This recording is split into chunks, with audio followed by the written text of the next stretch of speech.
30 నిమిషాలలో నొప్పి లేకుండా వేడికోస్ వెయిన్ చికిత్స. ఆవేశ హాస్పిటల్, హైదరాబాద్. ఒకప్పుడు ఆ ప్రాంతం పేరు చెప్తే అందరికీ వెన్నులో వణుకు పుట్టేది. ఫ్యాక్షన్కు మారు పేరుగా అందరినీ బెంబేలెత్తించిన ప్రాంతం అది. అలాంటి ప్రాంతం, అలాంటి కుటుంబం నుంచి పూర్తి ప్రజాస్వామ్య ధోరణిలో ప్రజాసేవకై పరితపిస్తూ ఈరోజు రాజకీయ రంగంలోకి కాలు మోపడానికి ఉద్యుక్తులవుతున్నారు ఓ ఆడబిడ్డ. అసలు ఎవరామె, ఆ నేపథ్యం ఏంటి అన్న పూర్తి వివరాలు కూడా మనం ఈ ఇంటర్వ్యూలో తెలుసుకుంటాం. ఆమె పేరు కూడా ఆమె నోటి వింటే మనం వింటాం అనమాట. అందరికీ తెలిసిన పేరే. ముఖ్యంగా రాయలసీమ ప్రజలకు ఆ కుటుంబం గురించి, ఆ కుటుంబంలోని ఇంటి పేరు గురించి అందరికీ తెలిసిన వారే. ఇప్పుడు ఆమె నోటితోనే ఆమె పేరు వింటాము. నమస్తే మేడం. నమస్తే. ఎలా ఉన్నారు? బాగున్నాం. ఒక్కసారి మా సుమన్ టీవీ వీక్షకుల కోసము, ఇంటర్వ్యూ చూసే వారందరి కోసము మీ ఇంటి పేరుతో సహా మీ పేరు ఒక్కసారి చెప్పి, అట్లా మీ కుటుంబ నేపథ్యం గురించి చెప్పండి. మా పేరు సానే ఉమారాణి. సానే ఉమారాణి. మా నాన్నగారి పేరు సానే చెన్నారెడ్డి. ఇంకందరికీ నేపథ్యం అర్థమైపోతుంది ఉంటుంది. సానే రమణారెడ్డి గారు, సానే ఓపుల్ రెడ్డి వాళ్ళ సిస్టర్ నేను. అమ్మ, సానే చెన్నారెడ్డి గారు అంటే మీ నాన్నగారు. అమ్మగారి పేరు ఏంటమ్మా? పార్వతమ్మ. పార్వతమ్మ. ఎందుకంటే ఆ పేరు ఎప్పుడు కూడా నేను వినలేదు. అవునా. మీ పేర్లు అన్నీ తెలుసు. ఎంతమంది సంతానం వాళ్ళకి మొత్తం అసలు? 6 మంది. 6 మంది. 6 మంది. ఇద్దరు మగ పిల్లలేనా? 2 మగ పిల్లలు. పెద్దవారు ఎవరు? రమణ అన్న ఓ, రమణారెడ్డి గారు పెద్ద. ఓకే. సానా చెన్నారెడ్డి గారు పెద్ద కుమారుడు. పెద్ద కుమారుడు. నేను సెకండ్. మీరు రెండవారు. 3 తమ్ముడు ఓపుల్ రెడ్డి. ఓపుల్ రెడ్డి. ఓపుల్ రెడ్డి తర్వాత చెల్లెళ్ళు ఉషారాణి, అనురాధ, సునీత. ఓపుల్ రెడ్డి తర్వాత 3 ఆడపిల్లలు ఉన్నారా? ఓకే. మొత్తం 6 మంది. 6 మంది. గతంలో మరి జరిగిన ఘర్షణలో మీ తండ్రి, అన్న, తమ్ముడు అంతా హత్యకు గురయ్యారు కదా. ఆ తర్వాత మీ కుటుంబంలో మిగిలిన వారు ఎవరమ్మా? అసలు ఎంతమంది మిగిలారు అసలుకి? మీ 4 ఆడపిల్లలు, అమ్మ మిగిలిన. అమ్మగారు ఉన్నారు ఇప్పుడు? ఉన్నారు. ఎక్కడున్నారు అమ్మగారు? చిన్న చెల్లెల దగ్గర ఉన్నారు. వాళ్ళు స్టేట్స్లో ఉంటారు. Okay okay. అమెరికాలో ఉన్నారా? అక్కడ ఉంటారు. ఇంకా మేము ఇక్కడే ఉంటాం. ఆరోగ్యం అది బాగుందమ్మా అమ్మగారు? అమ్మ బాగుండన్న. ఓకే. అమ్మగారితో ఒకసారి వీడియో కాల్ చేసి మాట్లాడచ్చా? ఇంటర్వ్యూలోనే ఓకే. చేస్తారా? చేసి మాట్లాడిస్తారా అమ్మగారితో ఒకసారి? మాట్లాడతాను. ఒక్కసారి కాల్ చేయించండి, ఒకసారి చూద్దాం. ఇంటర్వ్యూ స్టార్ట్ కాకుండా ఒకసారి అమ్మతో మాట్లాడతాము. సుమన్ టీవీ వీక్షకులకు ఒకసారి అమ్మగారిని చూపిద్దాము, ఎలా ఉన్నారు ఏంటనేది. సానే చెన్నారెడ్డి గారి యొక్క సతీమణి అయిన సానే పార్వతమ్మ గారు. ఆమె గురించి అందరూ మర్చిపోయారు అసలు కూడా. ఆవిడ ఉన్నారా లేరా, ఎక్కడున్నారని. కానీ ఈరోజు మనకు అమెరికా నుంచి వీడియో కాల్లో అందుబాటులోకి వచ్చారు. ఆవిడ తన చిన్న కూతురు దగ్గర ఆవిడ ఉంటున్నారు. ఒక్కసారి నేను కూడా ఆవిడని చూడలేదు, ఆవిడని చూస్తా నేను.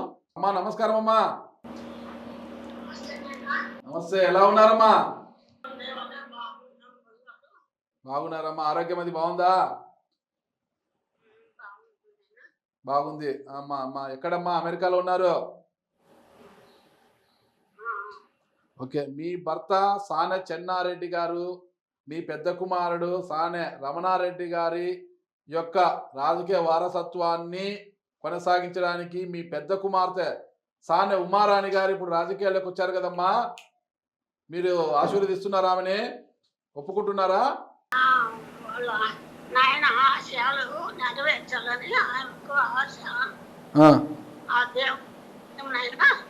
అమ్మ మీరైతే మనస్ఫూర్తిగా ఒప్పుకున్నారనమాట.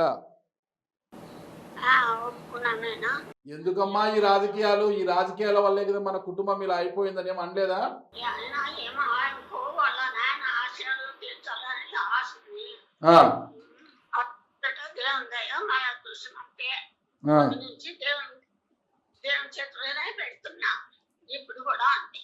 Okay okay. జగన్మోహన్ రెడ్డి గారు ముఖ్యమంత్రి అయ్యారు కదమ్మా. ఆ కుటుంబంతో మీకు మంచి సంబంధాలు ఉన్నాయి. మరి జగన్మోహన్ రెడ్డి గారు న్యాయం చేస్తారా?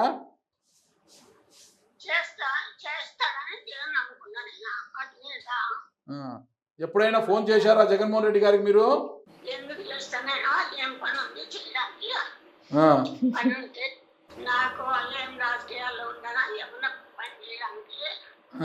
ఏమమ్మా మీ భర్త నమ్ముకున్నవారు, మీ కుటుంబాన్ని నమ్ముకున్నవారు చాలా మంది పెనుకొండలో ఉన్నారు కదా. వారు చూడడానికి ఎప్పుడైనా వస్తున్నారా?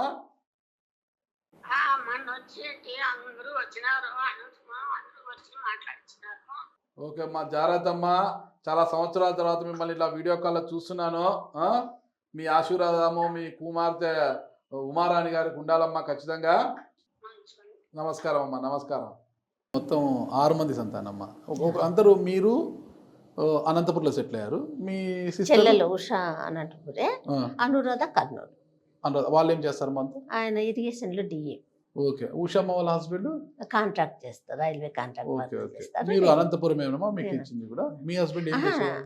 నన్ను ఇచ్చింది కదే దగ్గర పల్లెకు. ఓకే ఇక్కడ జాబ్ పరంగా ఇక్కడే ఉన్నాము, ఓకే ఇంకా ఓకే. ఇక్కడే సెటిల్ అయిపోయింది. పూర్తిగా రాజకీయ కుటుంబం కదా మీది.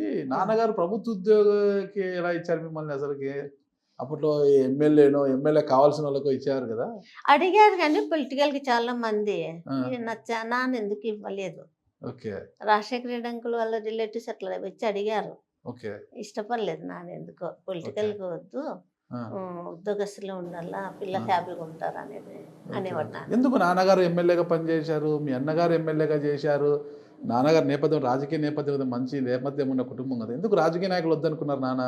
ఏమో మాకైతే తెలియదు కానీ ఆ, వద్దన్నారు. ఓకే. చాలా మంది అడిగారు, ఆ, ఈ తంబాపురం వెంకటరెడ్డి వాళ్ళు ఉన్నారు కదా, గంగా ఆ. వాళ్ళు కానీ చాలా మంది పొలిటికల్ సంబంధాలు తెచ్చినా ఆ. వద్దు వెంకటరెడ్డి, నేను పిల్లలేదు, ఉద్యోగాలు చేసుకుంటే హ్యాపీగా ఉండే చూడాలనుకుంటున్నాను అని చెప్పారు. అలా మీరు ప్రభుత్వ ఉద్యోగస్తులుగా. మీ వారమ్మా, మీ వారు ఎలక్ట్రిసిటీ డిపార్ట్మెంట్లో జాబ్ చేసేవారు, ఆ. ఎక్స్పైర్ అయ్యారు. చనిపోయారా? మీకు ఎంతమంది సంతానము? నాకు 3 పాపలు. ముగ్గురు పాపలే. ఉమ్. వెల్ సెటిల్ వాళ్ళంతా కూడా అంత ఏం settled. చేస్తున్నారు అమ్మాయిలు ముగ్గురు? పెద్ద అమ్మాయి వాళ్ళు వచ్చి అమెరికాలో ఉంటారు, పెద్ద అల్లుడు పాప.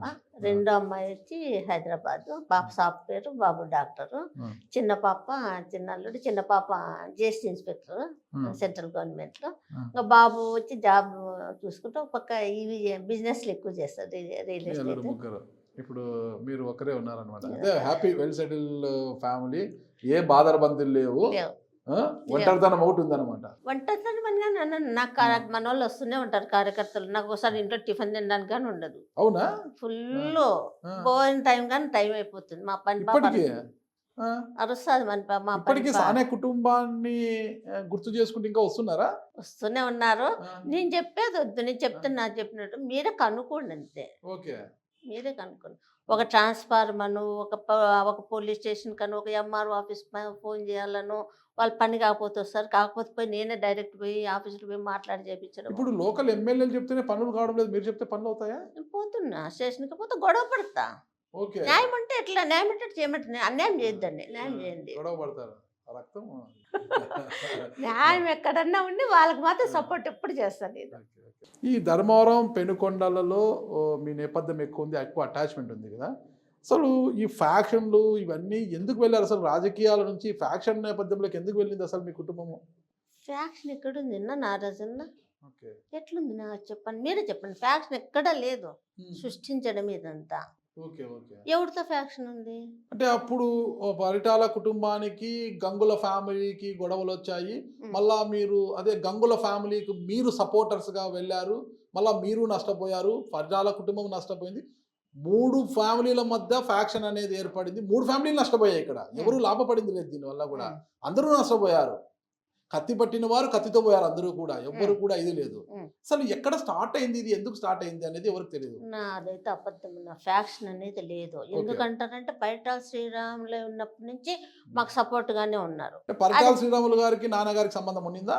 అంటే అప్పుడు ఆయన సర్పంచ్గా ఇచ్చినారు నారాయణ రెడ్డి గారు. అప్పుడు ఆయన ఏదో వాళ్ళ గొడవల్లో, అంటే వాళ్ళ అన్నదమ్ముల గొడవల్లో ఏవో ఇష్యూస్ జరిగినాయి. ఎవరు అన్నదమ్ముల గొడవలు? పరిటాల శ్రీరాములు వాళ్ళ అన్నదమ్ముల గొడవలు. దానికి అట్లా ఇష్యూసే కానీ మా నాన్న సమితి ప్రెసిడెంట్గా నిలబడినాడు. పరిటాల శ్రీరాముల బంధువే కోనాపురం రామకృష్ణారెడ్డి అని నాన్నకి ఎగనిస్ట్గా నిలబడి. మరి అప్పుడు మనకు వాళ్ళు సపోర్ట్ చేశారు శ్రీరాములు వాళ్ళు.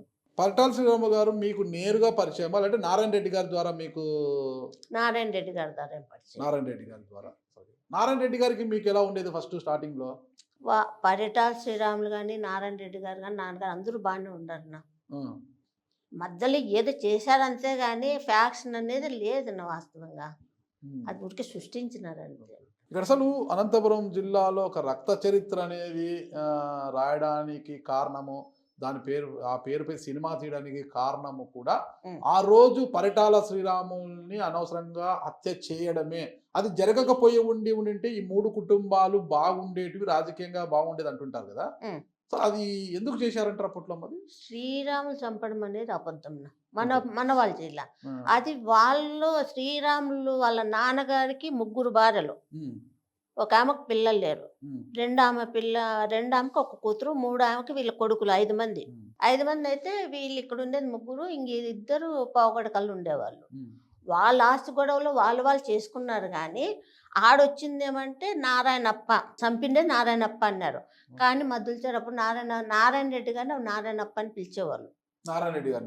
నారాయణప్ప ఈ నారాయణప్ప చంపినారంటున్నారు కానీ జరిగింది అక్కడ నారాయణప్ప వాళ్ళ అన్నదమ్ములు నారాయణప్ప సిద్ధప్ప పంపించి చంపించింది సిద్ధప్ప ద్వారా చంపించారు. అది ఆ నారాయణప్ప. కానీ పెట్టించింది అయితే ఈ నారాయణప్ప అని పేరు పెట్టినారు అంతే. కానీ వాస్తవంగా అయితే ఈయనకు సంబంధం లేదు గంగుల నారాయణ రెడ్డికి. కానీ పరిటాల శ్రీరాములు గారు, నారాయణ రెడ్డి గారు ఇప్పుడు కానీ పావుగడలు వాళ్ళ మీద కేసులు ఉన్నాయి. వాళ్ళ అన్నదమ్ములు గొడవలు, ఆస్తి గొడవలు కానీ ఉన్నాయి. మద్దెల చెరువు నారాయణ రెడ్డి గారు, పరిటాల శ్రీరామ్ గారు బాగా సాఖ్యతగా ఉంటారు. దాన్ని ఓర్చలేకే కనుముక్కల చెన్నారెడ్డి గారు కొంత అగాధాన్ని క్రియేట్ చేశారు. తద్వారా జరిగిన అలజడిలోనే మద్దెల చెరువు నారాయణ రెడ్డి గారు సిద్ధప్పని అడ్డం పెట్టుకుని పరిటాల శ్రీరాముని చంపించారనేది కొంతమంది మాట్లాడుతున్న మాటలు కావచ్చు, సినిమాలో చూపించిన ఇది కావచ్చు, అది జరిగింది అనమాట. అదైతే లేదన్నా. ఎందుకంటే నాన్న సమితి ప్రెసిడెంట్ ఉన్న 3 సార్లు, ఒక్కొక్కసారి 5 ఏళ్ళు సమితి ప్రెసిడెంట్గా 3 సార్లు అయినా 3 సార్లు ఆయన సపోర్ట్ చేశారు మనకి. ఎవరు శ్రీరాములయ్య కానీ మధుసూదన్ రెడ్డి గారు కానీ నాన్న సపోర్ట్ చేస్తున్నారు.